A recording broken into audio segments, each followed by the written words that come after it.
Today, on the Justice Court, the defendant is back in court for the custody of his children.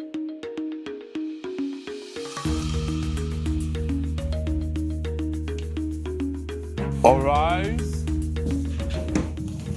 Court in session. Honorable Judge Fumi Asaolu presiding.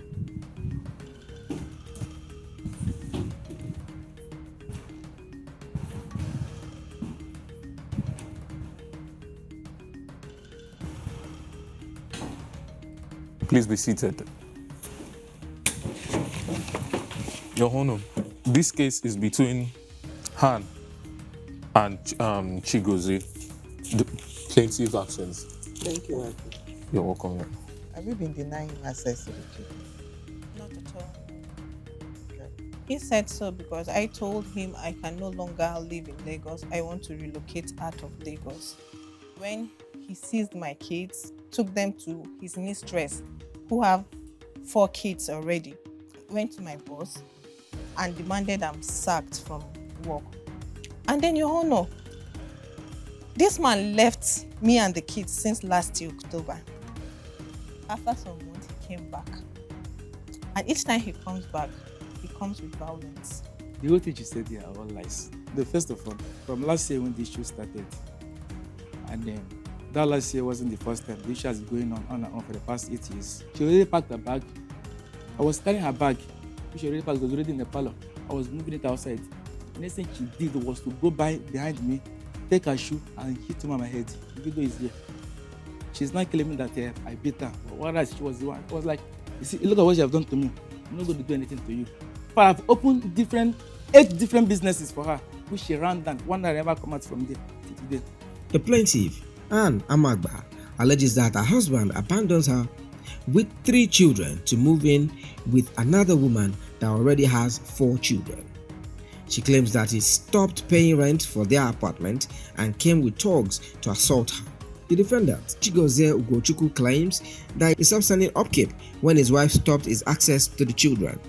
Judge Fumi helps both parties to reach amicable settlement and encourages them to use the service of a counselor on co-parenting. Yes. So you are the only one back here.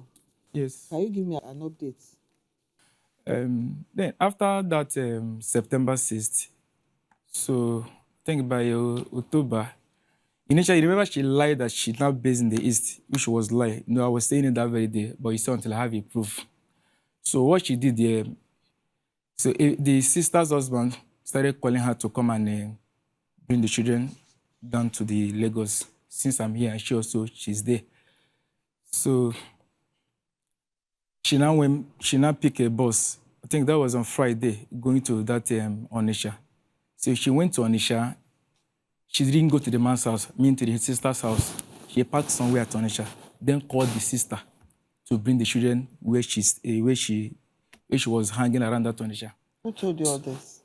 Huh? Who told you this? Yes, because when I picked the children, I began to... The children told you. Told him everything that went there. So initially, me and the sister husband had an agreement. It was like I should send the money. As we telling her to come and pay the children, but she said she does not have money, which I consider I sent him 70,000, and which she sent 70,000 out to him. Then I told him to send 60,000 out to her, because my son told him after I spoke to my son. My son told him that the sister, the man's daughter want to celebrate birthday, so that's the reason why I sent the 70,000. So keep you 10,000 and buy cake. So and I told the man. So the man told him that she's coming on Saturday. I said, okay, when she come, that she's going back the same Saturday. I said, no. Since they want to celebrate birthday, the children want to celebrate birthday, let them stay. Sundays, by Sundays is birthday. Then on Mondays already sit at home in the East. I said by Tuesday they can start coming. The man said, okay, no problem. That he's going to tell her when she comes. So that Friday she entered motor going. It's like she took a night bus going to that Onitsha. She arrived at Onitsha on Saturday morning, but she didn't go to the house. So not quite long, the elder brother called me and said that, do you know that my family are coming back now? My children are coming back now. As I was like, no, now. Look at the agreement I have with your in-law. He said, no, the reason he's talking to me, they're already on their way going back to Lagos. Then I called the man again. I said, okay, I heard that they are coming back already. The man said, you don't even understand that lady. That the same way we agreed, that he called her to come. And when she comes, he's going to tell her what I said. But she said she's not going to come to her house again. So it was somewhere she hung at Onitsha. Then the sister brought the children, and they now come back to, and they entered bus and started coming back to Lagos. But do you know what happened? So when I picked my son was telling me that they spent 4 days on the road. Then I was like, how? He said every day, that was during the period they were having election, the governorship election. He said the motor spoiled, there was no movement at Edo and none of that. I said, how is the next day people come back? He said, no. So Daddy, another day come again. You can't afford for me to know that he actually knows what he's talking about. Then I was like, because the man really know the truth, he don't want to go to the house. That was why he acted the way he did. And his sister did not even try. I said, okay, no problem. So since then, I've been calling her for me to see the children. She refused. Not until I think that was October ending. It seems I want to chase them out of the school because she changed the school.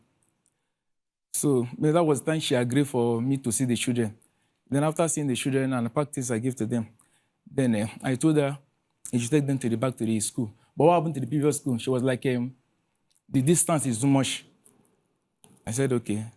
So when you get to the school, let me know. So she took the children to the school, and then they wanted to throw them out. I was like, give the phone to whoever that is in charge. And I spoke with them. I was like, if we should pay, I'm going to come to the school. Then I went to the school and then pay the new school fees and the registration again, which I spent over 300,000. New registration and all of that, it used to cost money. So since then, it was fine. I began to see the children every Sundays. They will stay with me, then I take them back on Sunday evening. Then, period of the time before their midtime break, that I took the children. So after the midtime break, so I was calling her for her to pick the children back because they finished staying with me. Because she said they should stay with me during those periods, that she has a busy schedule. There's no problem. Then after the end of the midtime break, the following Monday, they should resume school. So I was calling her on that Sunday for her to pick the children. She refused to pick the call. I called severally. She didn't pick the call. So I said, let me drop her a message on her WhatsApp. Then I noticed as I was calling her, she was sending me a message saying that she's not feeling fine, that she will not pick the children now, that they should still stay with me.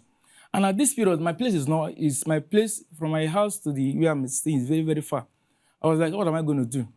Then I kept quiet. I just have to beg one of the neighbors for the children to stay for some time. Then in the next 2 days, I went to rent another house, which I even borrowed the money to rent another house close by. So since then, the children have been staying with me. Then and from my place to the school that she changed, is it close, but it's not close to me. I spend 4,000 to 5,000 on daily basis. In those days, I begin to tell her, are you not picking the children? Are you not yet well? Since October, this is November, they're writing exam. Are you not well yet? She didn't answer. Then after like some time again, I said, okay, they're finishing the exam this week. Let me know. If you're leaving them with me, that means I'm going to change the school again because I can't be risking their life on the road. Because several times we escape accident, and the stress and the transport too, 4,000 to 5,000 on daily basis. If you calculate from that period to the November, I spent close to over 150,000 on the transport alone. So I was like, if you're not picking these children again, if you want to leave them with me, that means I'm still going to change the school to the nearby. She didn't say anything. Then on the last of the exam, I told her again, I sent her a message because this thing was on a chat, not even on call, so the evidences are there. Then I said, okay, the children are finishing the exam today. Are you picking them or not? Let me know. But if you're not picking them, once this section is over and I start a new section, I won't continue spending this transport in going to the school and also their safety and the stress. She didn't say anything. Then it was the last week Monday.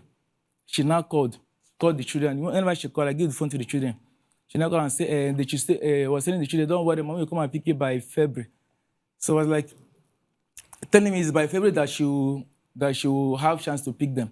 So which means I should still use their life again, then the transport till February again. As I think I'm going to change the school. I'm going to change the school since you don't want to pick them. So that was the last discussion. So before I now receive a message from the Honorable Court that has come for review. So Chigozie, yes. I just got update from the legal team now. Okay. She said she does not mind that we can have the custody of the children for now. Okay. So you have the you can have the go-ahead to change the school so that it can be nearer your home to reduce the cost of transportation. You are okay with the children being with you? Yeah, there's no problem. Right from time, I've been the one taking care of the children, so she knows that. The plaintiff has left the children with their father and she is absent from the court. After the break, Judge Fumi rules. That's it. That's it. So I have the custody, right? You have the custody now. So if she comes around and she wants to have access to them, we take it up at that point in time. No problem. But right now, you have the custody. If she wants to speak with them, just the other way, you know the way you were running the other time, let her speak There's no with them. issues with that. Let her see them as well. She wants to see them. All right, that's my All right. If your baby daddy is denying paternity of the child to avoid upkeep, or you suspect misattributed paternity situation, submit your case online at www.thejusticecourt.com for a prompt resolution of the matter.